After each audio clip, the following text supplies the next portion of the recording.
isn't so favorable. This one says hashtag Prince Philip clearly in very poor health, hence the transfer to St. Bart's, a specialist cardiac hospital. Hashtag Harry and Meghan and on Oprah should think very carefully about the timing of the release of that, quote, no holds barred interview. The thought there behind that is in the likely event that Prince Philip, he's 99, could pass away before that interview airs, and how that wouldn't look very well to Harry and Meghan in this tell-all interview with Oprah Winfrey. Well, to break all of this down for us, we're going to be joined right now by Saad Salman. He runs the Royal Watcher blog, and we're thankful that we have him. And Saad, thanks for being with us tonight on NewsNOW from Fox. And my first question to you, let's stick to Prince Philip and the condition he is in. He's 99 years old.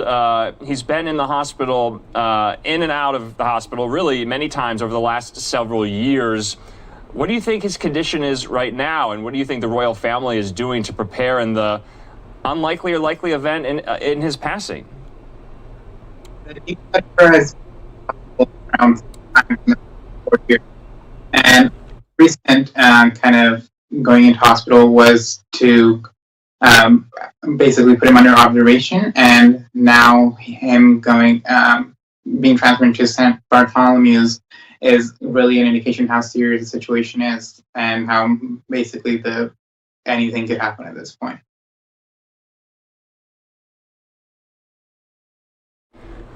My other question as well, though, just to stick with Prince Philip, he has had a very, very long, illustrious life, the Queen's husband for more than 70 years. Let's talk about his legacy in the Windsors, the British royal family. Can you kind of talk about his background and how he came up through this, how they met? Can you kind of give us a history of that?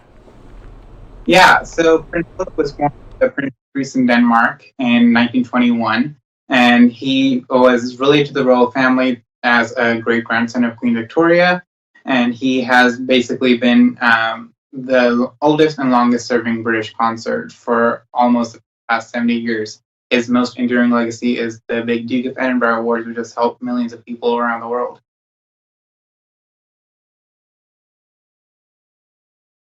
And let's try to get into the news that especially many Americans here are focused on, and that is this huge, highly anticipated interview on CBS, hosted by Oprah Winfrey, with Harry and Meghan. Kind of walk us through the travails that they've gone through and extricating themselves from the family. It's now official. And go into the criticism that some are levying against them about the timing of this interview when Harry's grandfather's in the hospital. Yeah, it's the interview comes right off the announcement that the Duke and Sussex have finally cut all ties with the British royal family, and they are now certainly independent as no longer as working royals. And this kind of development, the Oprah interview, is the start of a new life that they want to build for themselves, kind of forming the narrative and basically taking control of media coverage around them. And Saad, one of my other questions was as well, how long do you think, because we've seen Harry go back to England to visit his grandfather. We saw Prince Charles go visit his father rather, in the hospital. Do you think eventually that Harry and Meghan will make their way back to England at some point? We forgot to mention also the news that they're expecting their second child as of about a week ago. That was announced. Yeah, it'll be really interesting to see kind of what happens with the future, because Harry and Meghan are really settled into California right now, and it's going to be really difficult for the Duchess of Sussex, especially to travel right now, given the current circumstances and her condition. But with Prince Harry, there were reports that he was basically self-isolating in preparation for going to the UK, and really the the royal court never really comments on the personal health conditions of the members of the royal family. So unless conditions are really dire, we will not necessarily know. Though we kind of can get an indication when people are visiting, like we saw Prince Charles visiting his father last week, and there were some reports that he came out in tears, which kind of made people jump to all sorts of conclusions. But also at the same time, other members of the royal family kind of spoke about how Prince Philip has been doing well, and he's kind of expected to come out of hospital sometime next week. And this is a news stream, so we do have a lot of time to get into this. So if you have the time, we'll ask just a few more questions. My other question, it is rare, like you said, for members of the royal family to speak out as much as Harry and Meghan have since kind of, extricating and cutting off those ties about a year ago. Do you anticipate they'll keep doing that? I mean, a 2-hour-long interview with Oprah Winfrey is about as public as it gets. Yeah, this is going to be a very interesting development for Harry and Meghan in their future, because we've seen members of the royal family appear on Oprah in the past, particularly Sarah, Duchess of York, who's the former wife of Prince Andrew. And with Harry and Meghan, they really want to establish themselves within the media sphere as philanthropists and have a very public presence despite no longer being members of the royal family. And I'm pretty sure that we're going to see many similar interviews kind of focusing on their personal kind of efforts and also their time as members of the royal family. And from your view, what's the sense across the pond there in the UK about how they're viewed? How is this viewed amongst the British public, Harry and Meghan's situation? Yeah, there are very many feelings Harry and Meghan's kind of situation these days, and at some point, a lot of people are empathetic to kind of the treatment they received while they were in the UK, but at the same time, a lot of people are also saying that the Deaconesses of Sussex aren't necessarily in a privileged position, and they should necessarily use their platform for good rather than just complaining about kind of the treatment they got. So there's a lot of mixed views, and it's a very divisive subject.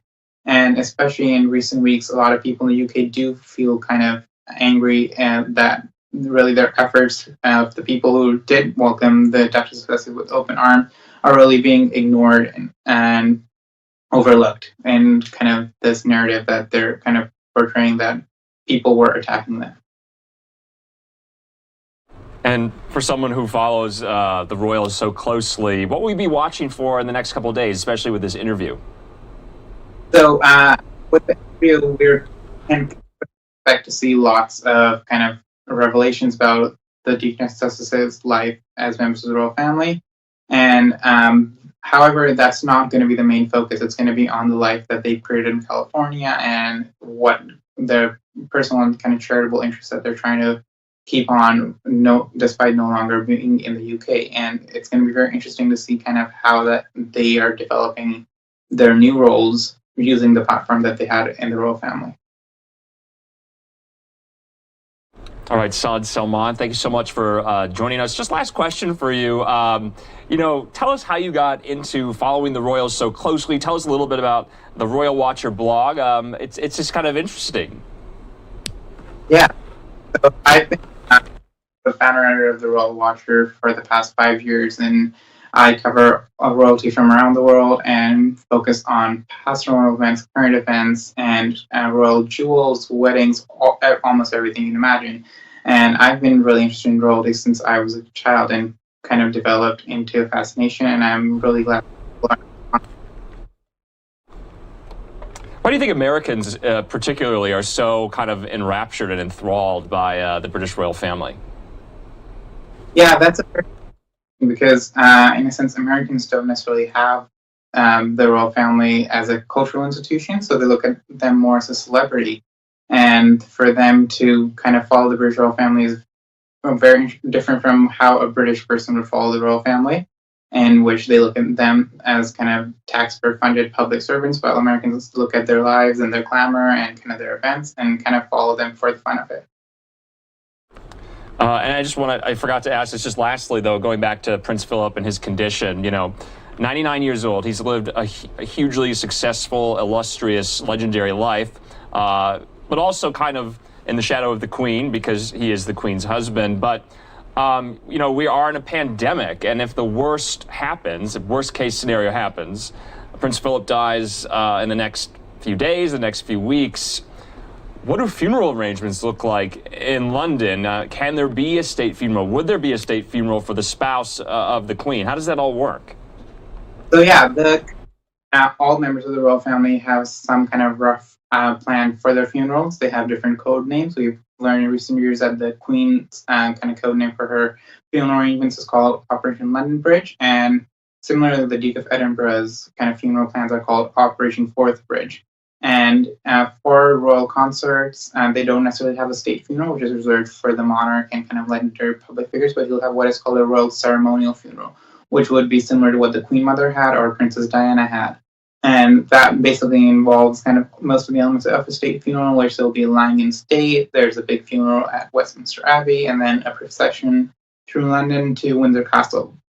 However, given this current circumstance, it'll be really interesting to see kind of how those same ceremonial aspects are carried out and kind of what needs to change for that to kind of take place with the same dignity and honor. All right, Saad Salman, thank you so much for joining us here on News Now from Fox. Probably be speaking to you again very, very soon. Thank you. All right, so that was kind of just a royal block that we wanted to give you because there's a lot of news happening in the royal family, the British royal family, and we wanted to bring it to you here on News Now from Fox. We also wanted to bring you a story also across the pond, but this time in France, and we want to bring up this video here right now, and this is regarding the former president of France, Nicolas Sarkozy. I'm just going to...